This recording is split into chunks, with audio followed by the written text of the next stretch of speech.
Welcome to the Elevated Trader Podcast. I am Dr. Kristin Kidgel. And I am Tracy Ball.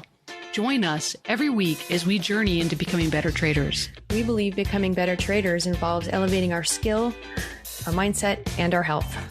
In each episode, we will discuss the current book we are exploring, and we invite you to join us on this journey.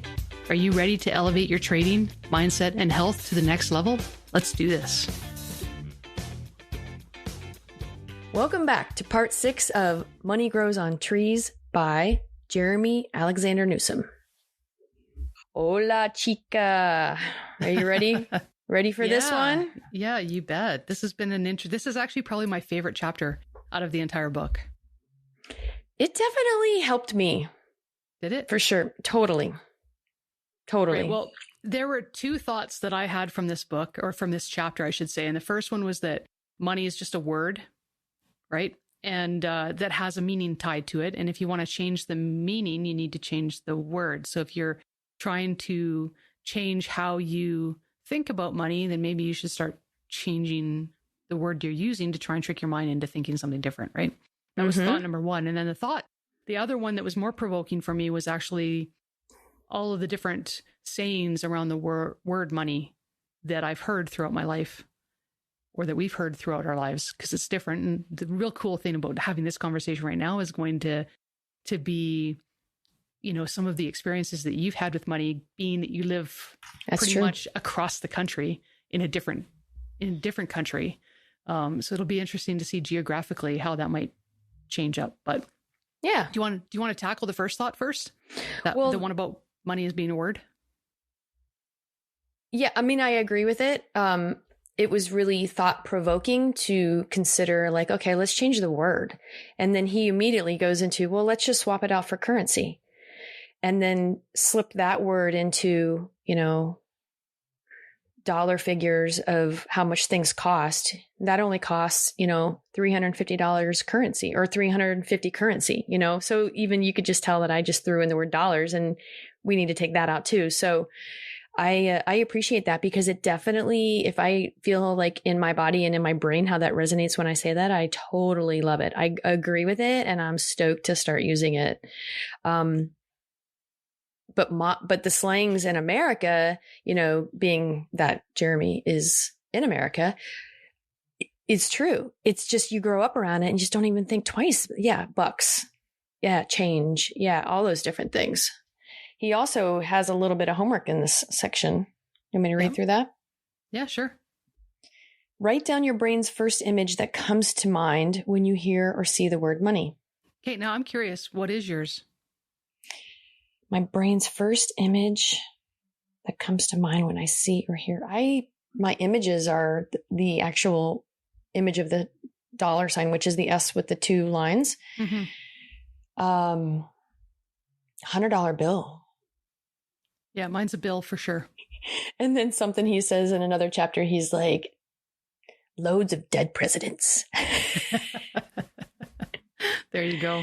Yeah, like stacks of cash. I don't see it as no imagery around a Bitcoin, which we probably should. And then that's a whole nother episode. But I don't see it as a debit card or anything. So I find that very interesting. Good question. Yeah, it is a good question. What's the next thing that he asks? Write down your brain's first image that comes to mind when you hear or see the word currency. All right. So what was yours? Ooh, my first image that popped in my brain was like a chart, a stock market chart. Yeah. Just like a no particular name or anything, but just like line graphs and going up. Gotcha. And that's fun. Mine is actually the currency exchange places. That's the first image that pops up into my head. You know, when you go to because we have places in the mall, you go and you can exchange currency there. So you change the Canadian dollar for a US dollar or a Japanese yen or whatever. You can exchange the currency right there. In your malls in Canada, you can do that? Yeah. No, yeah. So that's, to me, right now, that's super uncommon to see that. The only place you can see those are in airports. Huh. There you go. That says a lot about, you were living and growing up in Vancouver, and I mean, maybe it's a internationally vacationed location, I guess it sounds like. Yeah, well, I see them usually in most malls. I'll see some kind of foreign exchange place. And it makes sense, right? You have a lot of tourism, a lot of people coming in from whatever country. It would make sense that their shopping areas would have an area for them to exchange their currency at a decent exchange rate. So that makes me think that maybe somewhere in Miami or Orlando, I've walked past them and just not even realized it. Probably. Okay, cool. That's my first image. Interesting. That makes sense. Yeah. Next one. Who are some good mentors that could help you learn more about money and finances? Newsome himself. Yeah. Our real life trading period. Yeah, that's true. What do you feel about social media? Anybody that you would follow on social media? Yes. This lady right here, Gail Oxlade. Oh, I've never heard of her. I was thinking of someone else. Yeah, she's the host of the Debt Do Us Part and Princess. Is she Canadian? She sure is. Okay, just curious. I'm thinking of Susie Orman. She's been around forever. I mean, I know there's many other women. Yeah, she hit stardom very quickly. But you know what? She was kind of a trailblazer. She was, absolutely. Looking back, because I'm curious, if I had to guess, she's probably been doing this for 2 to 3 decades at this point. I don't know how much, as far as a mentor is concerned, I don't know that she personally mentors people. Either one of them, right? But well, if she did, she'd probably be very expensive as a coach. Jerremy does mention in this book that, mentors can be, poets and dead authors and people of the past. And we forget that sometimes. Yes, in 1987, she founded the Susie Orman Financial Group. Yeah, so she's been around a hot minute. I really appreciate a company that I believe has been started in the last, I'm going to say 5, 6, 7 years. I'd have to look it up, but the Ellevest, the women's financial group on Wall Street. Interesting. ELLEVEST, one word. Okay, this one says, do you have any friends, acquaintances, or contacts that are from a different part of the world? Isn't that cool? You and I, both different parts of the world. Yep. And real life trading has really opened up internationally. Next question.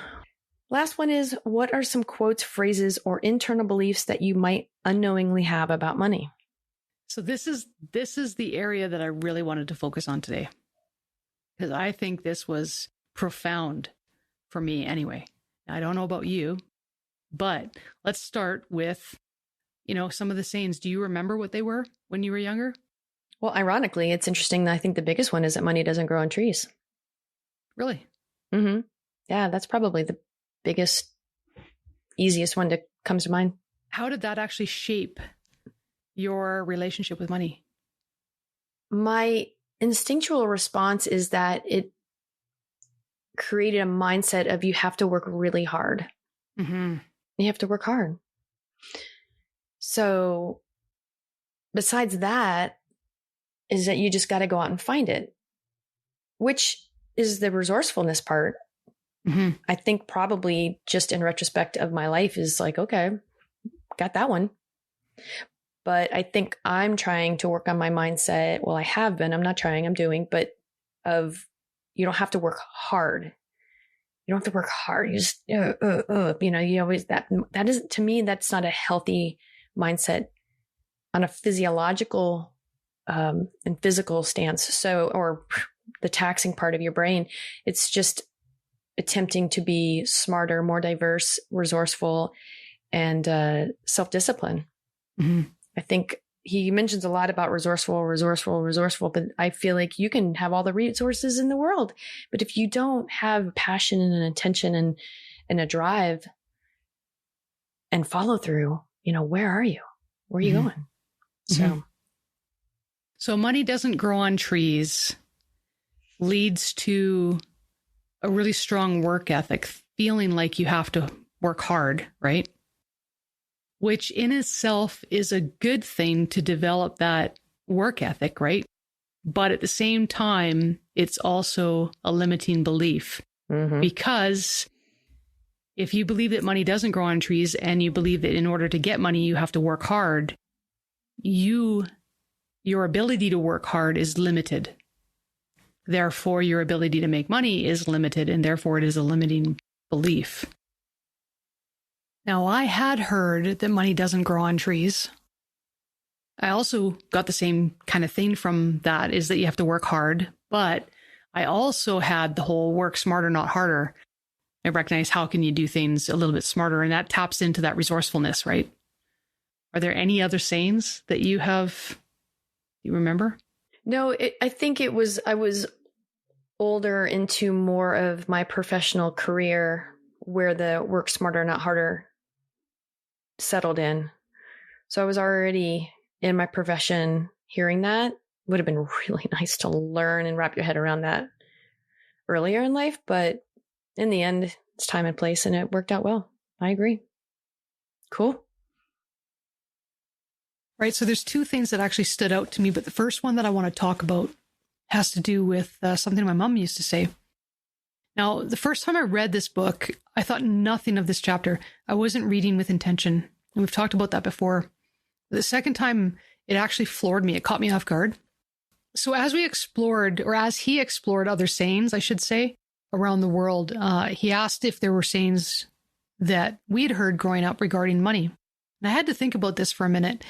Then it dawned on me that my mother used to always say that she wasn't made of money. And as I processed this, I experienced some life-changing revelations. First of all, money is an exchange of value. And really, you could exchange the word value for money or vice versa. So if my mother is not made of money, it's pretty much the same thing as her saying she wasn't made of value. Now, this statement speaks very clearly to the mindset of the person saying these words. Now, here's where the revelation really took a real form for me, I guess. If we are all inherently valuable as human beings, would it not be reasonable to conclude that we are, in fact, money? Humans are currency. I am money. Interesting. Right? Think about this. Yeah. Money is a value we exchange for other value. We as humans are inherently valuable. Therefore, humans are money. Now, I'm not talking about slavery and human trafficking and all that kind of stuff. That's not right. I'm talking about you owning your own value, having your own intrinsic value and recognizing your own value. So we inherently as people have value. And from there, we can increase our value by building our skills and all types of things like that. Insurance companies know this. They make a living analyzing, judging, and assigning a number to each of us when we seek out life insurance. They have formulas to determine what a life is worth, right? And if insurance companies can do it so easily, they can so easily define our value. Why do we not recognize it? Why do we struggle with it? We are money. I am money. You are money. And this is truly a defining moment for me, that revelation. It's been extremely valuable for me to recognize that. I can appreciate that. Yeah, I can appreciate that. And the other thing is to maybe not wrap your head around what's in your account as far as the currency money part, because there's such thing as barter. They're bringing their skill set, their value. You find value in it. They find value in you. You're bringing your skill set. Listen, I don't even know the last time I used American money to pay to have my hair done, because I barter with my hairdresser. Brilliant, right? It's brilliant. Right. Yeah. So it's just because we find value in each other's skill set. Mm-hmm. Now, the other thing that I thought was fitting is the term time is money. Have you heard that before? Mm-hmm. Because I've heard it all the time. And this was actually something that I have known for a very, very long time. I didn't really put any thought into it, but it's something that has really formed who I am and how I operate.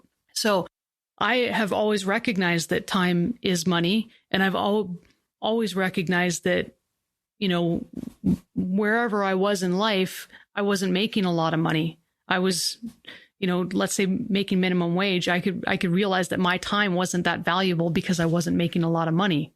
And So because of that, I would look at all the different things out there and say, okay, well, how much is that going to cost me to do?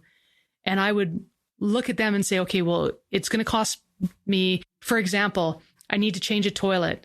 I need to call a plumber. It's going to cost me $100. Okay, well, that's at minimum wage at the time. That would have taken me 10 hours to earn that kind of money to pay for that. So I'll just learn how to do it myself. I'll just figure out how to change, because if I can figure out how to learn how to change a toilet or fix my toilet in less than 10 hours, then I'm ahead of the game. So I would do that, and I would end up developing a brand new skill and saving money, which in the process gives me more value because now I have a new skill. And at some point, there becomes this balance where all of a sudden now my time is worth more than that 1 hour of a plumbing bill. Now I'm going to hire a plumber to come and fix my stuff. Not because I can't do it. It's because my time is more valuable and I'm leveraging my time accordingly. So I've always been doing that. And that has been something that I can attribute to why I have so many different skills in so many different areas, because I have gone ahead and I'm always valuing what is the time, what is the value, how much is it going to cost me, how much is my time worth, and then I make a decision based on that. Yep.